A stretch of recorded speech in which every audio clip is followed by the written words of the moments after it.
Now, in terms of what they are doing, I mean, you've really got to come down hard. When you break someone's property, when you hurt somebody, like the thugs that were beating up that white guy who voted for Trump, you know, the Detroit scene, that was so horrible.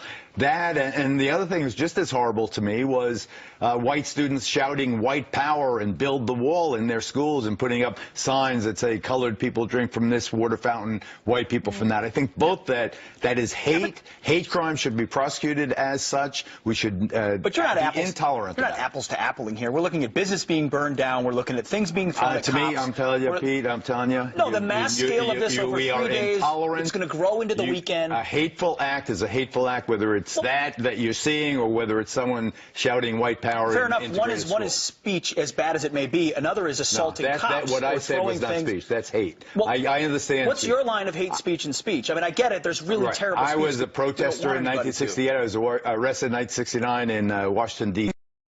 in Donald Rumsfeld's office for a protest. You protest. That is a long tradition of that, protected by the United States. What are you trying to prove here?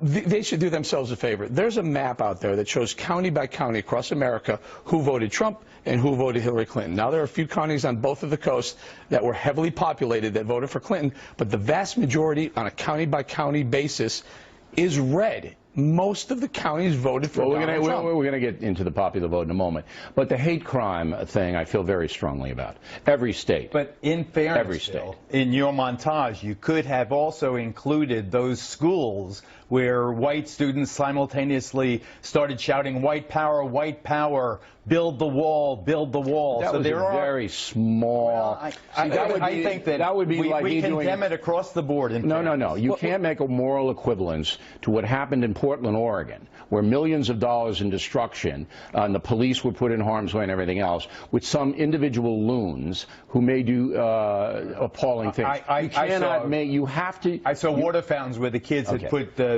colored people, white people for different water Those fountains. are disturbed individuals, and they don't elevate up to a national story as the poor guy in Chicago, who we saw obviously being attacked for the only reason of his vote. So I'm telling you, would either of you object to his race than his vote? Every state categorizing political violence as a hate crime? Of course not. All right, so you're for it? I'm for it. Okay, but can we just make a distinction between people saying despicable things and deplorable things, being horrible, and somebody kicking somebody in the head, and creating violence, breaking, causing destruction, property damage, here racism on a large scale, or even a scale that is disturbing because of its explicitness, we'll cover it.